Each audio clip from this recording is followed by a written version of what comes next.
हिंदी साहित्य लाभ चैनल में आप सभी का हार्दिक स्वागत है। आज हम पढ़ने वाले हैं यूजीसी नेट सिलेबस में लगी हुई यूनिट 7 की कहानी चीफ की दावत। चीफ की दावत कहानी जो है भीष्म साहनी द्वारा रचित एक बहुत ही मार्मिक कहानी है, जो आधुनिकता की स्पर्श को आगे बढ़ाते हुए इसका वर्णन किया गया है कि इसमें एक सामनाथ रहता है जो अपनी चीफ को खुश करने के लिए अपनी माँ को छिपाया जाता है। तो चलिए दोस्तों देखते हैं इसका मुख्य तथ्य किसमें आता है। सबसे पहले यहाँ पर आता है, आज मिस्टर श्यामनाथ के घर चीफ की दावत है ना। दावत मतलब चीफ की दावत मतलब वो उस घर में आते हैं। किसके घर में? श्यामनाथ के घर में। श्यामनाथ और उसकी पत्नी धर्मपत्नी पसीने पोंछने की फुर्सत ना थी। पत्नी ड्रेसिंग गाउन पहने, उलझे हुए बालों का जूड़ा बनाए, मुंह पर फैली हुई सूखी और पाउडर को मले, और मिस्टर श्यामनाथ सिगरेट पर सिगरेट फूकते हुए चीजों को फरिश्ते हाथ में थामे एक कमरे से दूसरे कमरे में आ जा रहे थे। आखिर 5 बजते बजते तैयारी मुकम्मल होने लगी। कुर्सियां, मेज, तिपाइयाँ, नेपकिन, फूल सब बरमादे में पहुंच गए। मतलब उनकी तैयारी के लिए, उनके स्वागत के लिए, इनकी चीफ की दावत के लिए, है ना। ड्रिंक का इंतजाम बैठक में कर दिया गया। अब घर का फालतू सामान अलमारियों के पीछे और पलंगों के नीचे छिपाया जाने लगा। तभी श्यामनाथ के सामने सहसा एक अड़चन खड़ी हो गई।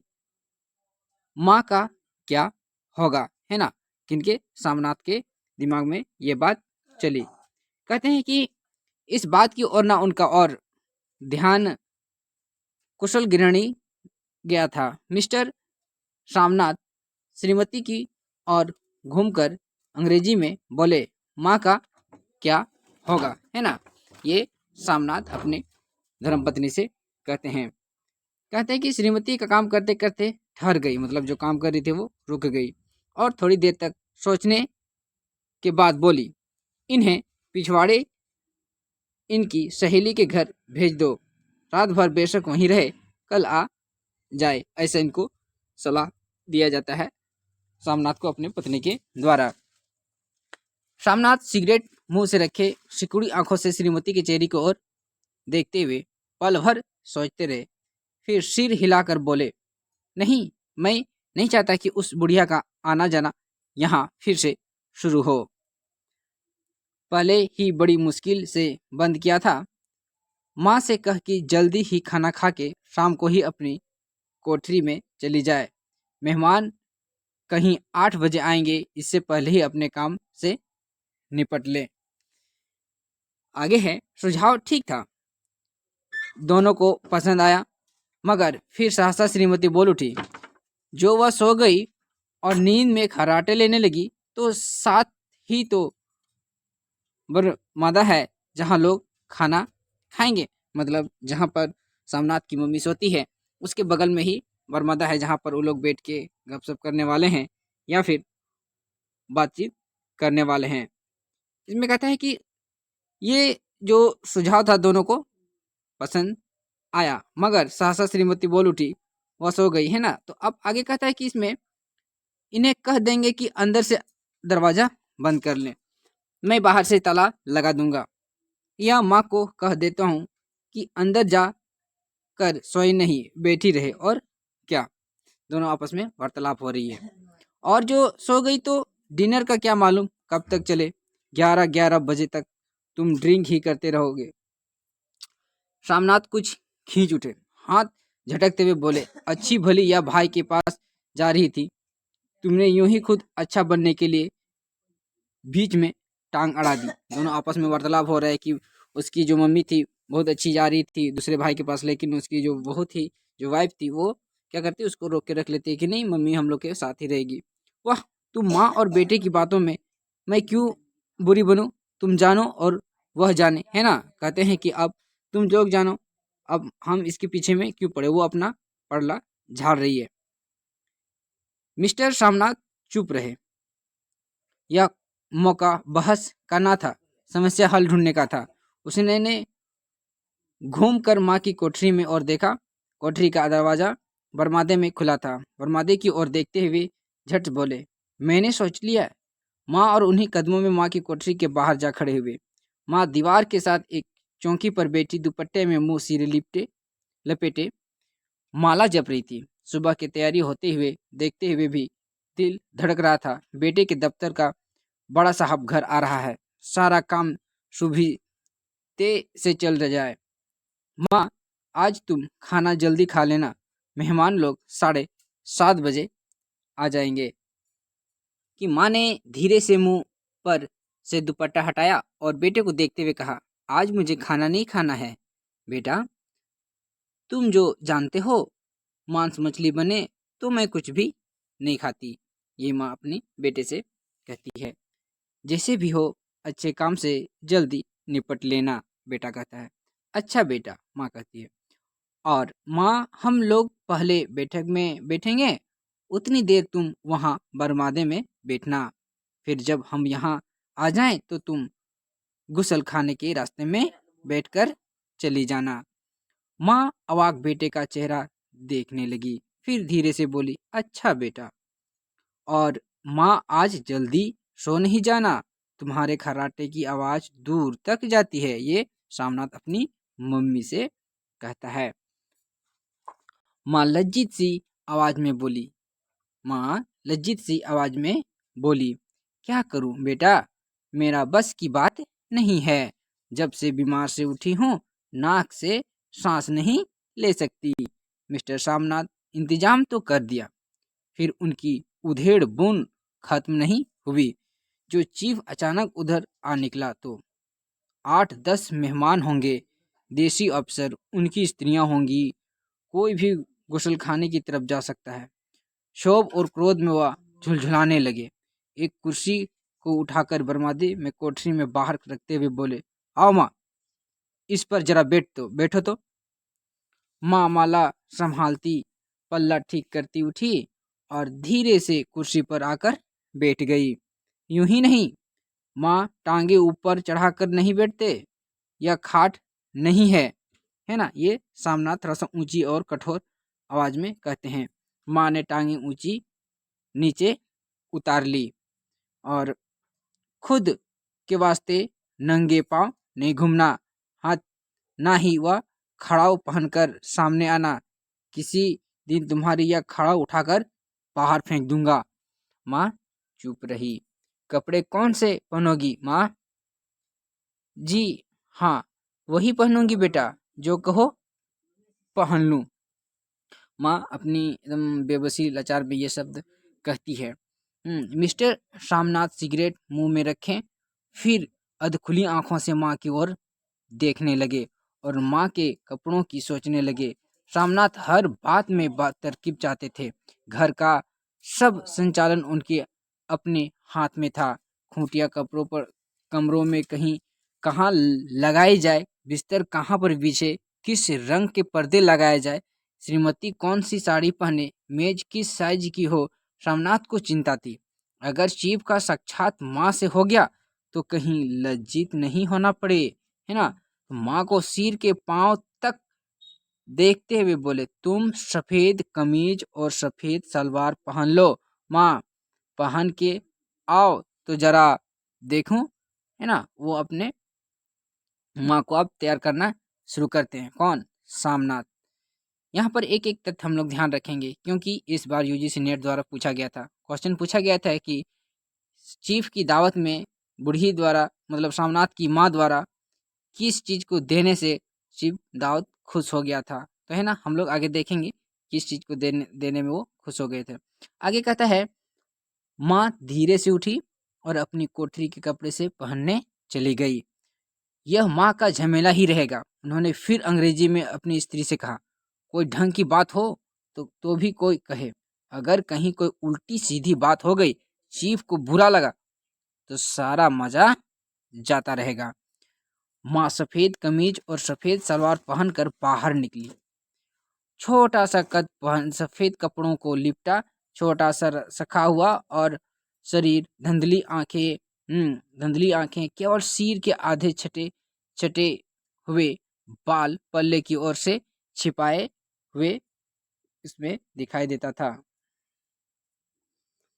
आगे वो वहां से उठ के आती है उसकी माँ, और जिस हिसाब से सामना उसको अपने अनुरूप बैठाना चाहते हैं उसी रूप अनुरूप वो बैठने की कोशिश करते हैं। कहते हैं कि पहले से कुछ ही कम कुरूप नजर आ रही थी, मतलब उसको सजा दिया गया है। चलो ठीक है, कोई चूड़ियाँ वूड़ियाँ हो तो भी पहन लो, कोई हर्ज नहीं। ये अपनी बेटा मतलब सामनाथ द्वारा अपनी माँ द्वारा कहा जाता है ना, माँ को कहा जाता है। चूड़ियाँ कहाँ से लाओ बेटा, तुम तो जानते हो सब जेवर तुम्हारी पढ़ाई में बिक गए। यह वाक्य सामनाथ को तीर की तरह लगा। तिनक कर बोले, यह कौन सा राग छेड़ दिया माँ, सीधा कह दो नहीं है जेवर, बस इससे पढ़ाई वढ़ाई का क्या ताल्लुक है। जो जेवर बिका, जो कुछ धन, जो कुछ बन कर ही आया हूँ। निरा लंडूरा तो नहीं लौट आया, जितना दिया था उससे दुगना ले लेना। दोनों के बीच में अब बहस शुरू हो गई। मेरी जीभ जल जाए बेटा, तुमसे जेवर लूंगी, मेरे मुंह से यूं ही निकल गया, जो होते तो लाख बार पहनती। ये माँ अपनी बात को वापस मतलब किसी तरह सुधारने का प्रयास करती है। 5:30 बज चुके थे। अभी मिस्टर रामनाथ को खुद भी नहा धोकर तैयार होना था। दोनों के बीच में वार्तालाप हो रही है।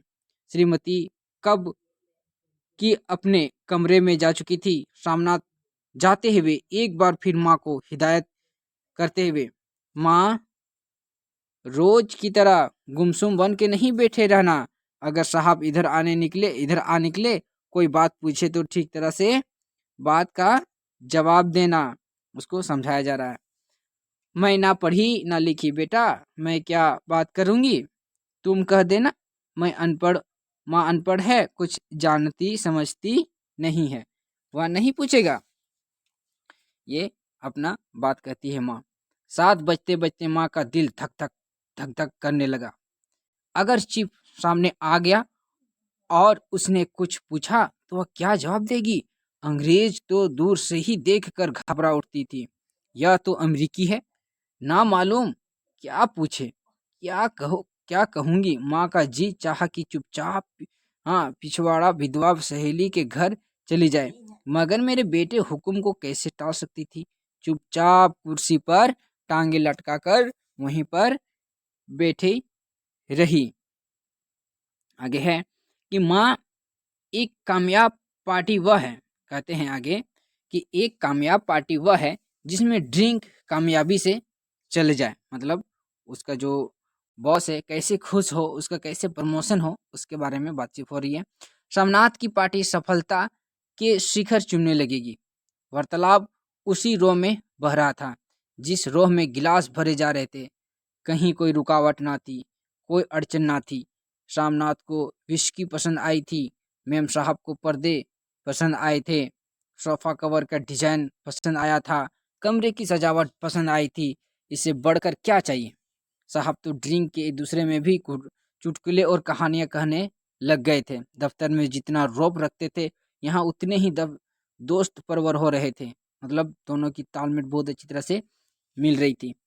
उनकी स्त्री काला गाउन पहने, गले में सफेद मोतिया का हार, सेंट और पाउडर की महक से ओत प्रोत कमरे की बेटी देसी स्त्रियां की आराधना का केंद्र बनी हुई थी। बात बात पर हंसती, बात बात पर सिर हिलाती, और श्यामनाथ की स्त्री से तो ऐसे बात कर रही थी जैसे उनकी पुरानी पुरानी सहेली हो। मतलब जैसा चाह रहा था उसी के अनुरूप यहाँ पर श्यामनाथ का प्रोग्राम और मीटिंग और वार्तालाप चल रही है। आगे कहते हैं, और इसी रोह में पीते पीते 10:30 बज गए। कितना टाइम हो गया था? 10:30 बज गए थे। वक्त गुजरते पता ही न चला। आखिर सब लोग अपने अपने गिलासों में से आखिरी घूंट पीकर खाना खाने के लिए उठे और बैठकर बाहर निकले। आगे आगे सामनाथ रास्ता दिखाते हुए पीछे पीछे चीफ और दूसरे मेहमान भी वहां से निकलना शुरू करते हैं। बरमादे में पहुंचते ही सामनाथ सहसा ठिठक गए। जो दृश्य उन्होंने देखा उससे उनकी टांगे लड़खड़ा गई और क्षण भर में सारा नशा हिरन होने लगा। हिरन होने का मतलब उसका नशा जो है ना वो अब उतरने लगा। बरमादे में एन कोठरी के बाहर में माँ अपनी कुर्सी पर ज्यों की त्यों बैठी थी। जैसा बेटा बोला था वैसे ही वो बैठा रहा, मगर होनो दोनों पांव कुर्सी की सीट पर रखे हुए और सिर दाएं से बाएं और दाएं झूल रहा था, और माँ से लगातार गहरे खर्राटे की आवाजें आ रही थी। जब सिर पर देर के लिए टेढ़ा होकर इस तरह से थम जाता तो खर्राटे और गहरी हो उठते, और फिर जब झटकते से नींद टूटती तो सिर फिर दाएं तरफ झूलने लगता। पल्ला सिर पर से खिसक आया था। माँ के झरे हुए बाल आधे गंजे की सिर से अस्त व्यस्त हो चली थी। इस हरकत को देखते ही सामनाथ पूरी तरह से एकदम बलबला उठे क्रोध से। जी चाहा कि माँ को धक्का देकर उठा दें और उन्हें कोठरी में धकेल दें, मगर ऐसा करना संभव ना था। चीफ और उनकी सभी मेहमान पास खड़े थे। माँ को देखते ही देसी अफसरों की कुछ स्त्रियां हंस दी कि इतने चीफ ने धीरे से कहा, पुअर डियर, मतलब सॉरी, है ना। माँ हड़बड़ा से उठी। सामने खड़े इतने लोगों को देखकर ऐसे घबराए कि कुछ कहने ना बना। झट से पल्ला सिर पर रखते हुए खड़ी हो गई और जमीन को देखने लगी। उनकी पांव लड़खड़ाने लगी और हाथों की उंगलियां थर थर थर कांपने लगी। माँ, तुम जाके सो जाओ। तुम क्यों इतनी देर तक जगी रही थी? और सिसकाई हुई नजरों में सामनाथ चीफ के मुंह की ओर से देखने लगे। चीफ के चेहरे पर मुस्कुराहट थी। चीफ जो थे उनके फेस में स्माइल था। कहता है कि वह खड़े खड़े बोले, नमस्ते। चीफ कहते हैं। माँ ने झिझाते हुए अपने सिमटे हुए दोनों हाथ जोड़े, मगर एक हाथ दुपट्टे के अंदर माला को पकड़े हुए था, दूसरा बाहर ठीक तरह से नमस्ते भी ना कर पाई। सामनाथ इस पर भी खिन्न हो उठा। इतने में चीफ ने अपना दायां हाथ हाथ मिलाने के लिए माँ की ओर बढ़ाया, मतलब आगे किया। माँ और भी घबरा उठी। माँ, हाथ मिलाओ, सामनाथ कहता है। पर हाथ में कैसे मिलाती? दाएं हाथ में तो माला थी। घबराहट में माँ ने बाएं हाथ की साहब के हाथ में आगे रख दिया। रामनाथ दिल ही दिल में जल उठे, मतलब गुस्सा रहा था। देसी अफसरों की स्त्रियां खिलखिलाकर हंस पड़ी।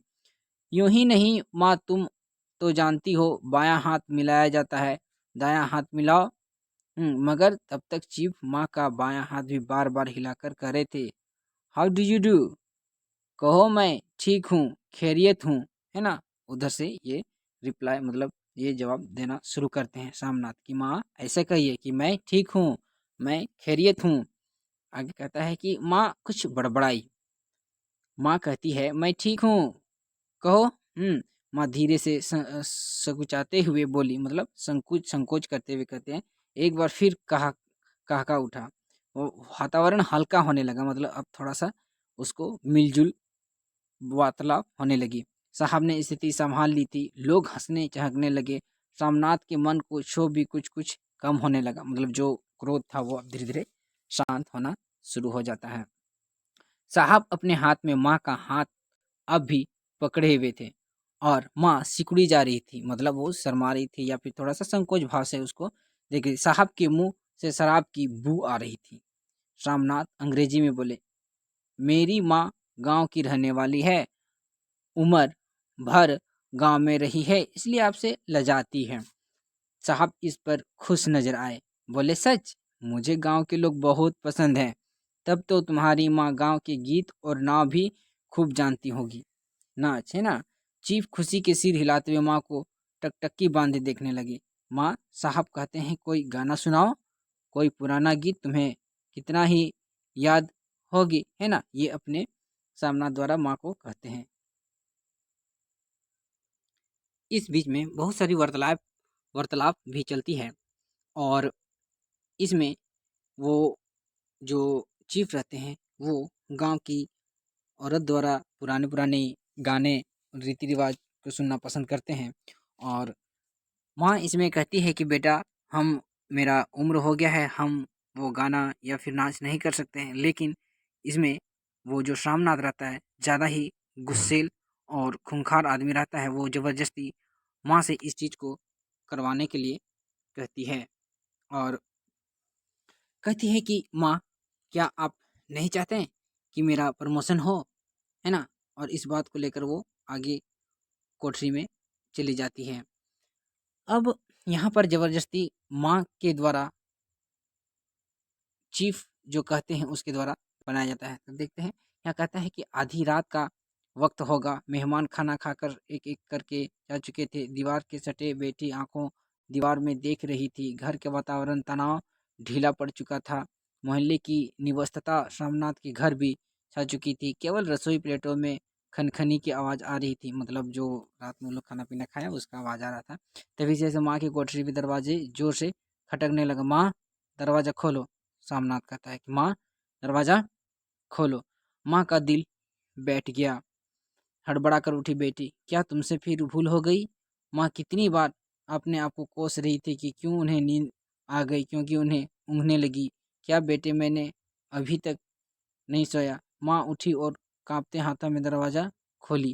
कहते कि दरवाजे खोलते ही सोमनाथ झूमते हुए आगे बढ़ गए और माँ को आलिंगन से भर देता है। क्यों?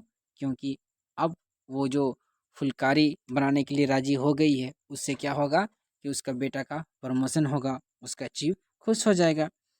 तो आज रंग ला दिया साहब, तुमसे इतने खुश हुआ कि क्या कहूँ। ओ अम्मी, अम्मी, है ना? माँ की छोटी सी काया सिमट कर बेटे के आलिंगन के छिप गई। माँ की आंखों के फिर आंसू आ गए। उन्होंने पहुँचते हुए धीरे से बोली, बेटा, तुम मुझे हरिद्वार भेज दो, मैं कब से कह रही हूँ। सोमनाथ झूमना सहसा बंद हो गया और उसकी परेशानी फिर तनाव में पड़ने लगे और उनकी बाहों में माँ के शरीर से लिपट हट गए। क्या कहा माँ? यह कौन सा राग तुमने फिर छेड़ दिया है कि मैं तुम्हें हरिद्वार भेज दूँ? सोमनाथ के क्रोध में आग बढ़ने लगा था। बोलने लगे कि तुम मुझे बदनाम करने चाहती हो ताकि लोग कहे कि एक बेटा अपने माँ को नहीं पाल सकता है या पास नहीं रख सकता। हम्म नहीं बेटा, अब तुमने अपनी बहू के साथ जैसा मन चाहे रहो। मैं अपनी पहन लिया, अब यहाँ क्या करूँगी। जो थोड़े दिन जिंदगानी की बाकी हैं, भगवान का नाम लूँगी और तुम मुझे हरिद्वार भेज दो। तुम चली जाओगी तो फुलकारी कौन बनाएगा, है ना? यही क्वेश्चन आया था यूजीसी नेट में कि चीफ द्वारा क्या दिया जाता है, जो खुश हो जाते हैं तो माँ उसको फुलकारी बना के देती है। साहब, तुम्हारे सामने फुलकारी देने का इकरार किया है। मेरी माँ, मेरी आंखें नहीं है बेटा जो फुलकारी बना सकूं। तुम कहीं और बनवा लो, बनी बनाई ले लो। मतलब रेडीमेड उसको बनाने के लिए कहते हैं या फिर उसको खरीदने के लिए कहते हैं। माँ, तुम मुझे भरोसे धोखे देकर यूं चली जाओगी, मेरा बंदा काम बिगड़ेगा। जानती नहीं, साहब खुश होगा तो मुझे तरक्की मिलेगी। माँ चुप हो गई। फिर बेटे के मुंह की ओर देखते हुए वो बोली, क्या तेरी तरक्की होगी? क्या साहब तेरा तरक्की कर देगा? क्या उसे कुछ कहा? क्या उसने उसको कुछ कहा है? आगे कहता है कि कहा नहीं, मगर देखती नहीं कितना खुश हो गया। कहता था जब तेरी माँ फुलकारी बनाना शुरू करेगी तो देखने आऊँगा कैसे बनाती है, जो साहब खुश हो जाए तो इसमें उससे बड़ी नौकरी मिल सकती है और माँ बड़ा अफसर बन सकता हूँ मैं। माँ के चेहरे का रंग बदलने लगा। धीरे धीरे उसकी झुर्रियाँ भरा हुआ खिलने लगा, आंखों को हल्की हल्की चमक आने लगी। तो मेरी तरक्की होगी बेटा, तेरी तरक्की होगी। तरक्की यूं ही हो जाएगी। साहब को खुश रखूंगा तो करेगा, वरना उसकी खिदमत करने वाले और थोड़े हैं तो मैं बना दूंगी बेटा, जैसे बना पड़ेगा बना दूंगी। और माँ दिल से दिल में बड़े बेटे के उज्जवल भविष्य की कामनाएं करने लगी। और मिस्टर सामनाथ, अब सो जाओ, माँ कहते हुए तनिक लड़खड़ाते हुए अपने कमरे की ओर से घूम गए। और यहाँ पर ये कहानी समाप्त हो जाती है। इस कहानी से दोस्तों हम सभी को यही एक संदेश मिलता है कि वर्तमान में या आधुनिक युग में देखें तो बूढ़ी या फिर घर के जितने भी बुजुर्ग होते हैं उनके द्वारा सद्भावना इंसानियत मरती जा रही है, जो हम सब के लिए काफ़ी दुखद और असंवेदनशील घटनाएं हैं। जो इंसानियत मरती जा रही है, जो हम लोग के लिए काफ़ी दुख वाली बात है। और यहाँ माँ का कर्तव्य देखिए कितना माँ जो होती है वो बहुत ही संवेदनशील होती है। अपने को दुःख में रखते हुए भी अपनी बेटी की तरक्की और उनकी खुशी के लिए वो किसी भी तरह फुलकारी बना देते हैं और उसको एक अच्छा जगह पहुँचाने का प्रयास करते हैं। तो ये था दोस्तों आज का सबसे मार्मिक कहानी हम सभी का, जो कि एग्ज़ाम की दृष्टि के साथ-साथ जीवन को एक नए संदेश देने का प्रयास करती है। उम्मीद करते हैं दोस्तों आप सभी को ये वीडियो पसंद आएगी। तब तक के लिए धन्यवाद।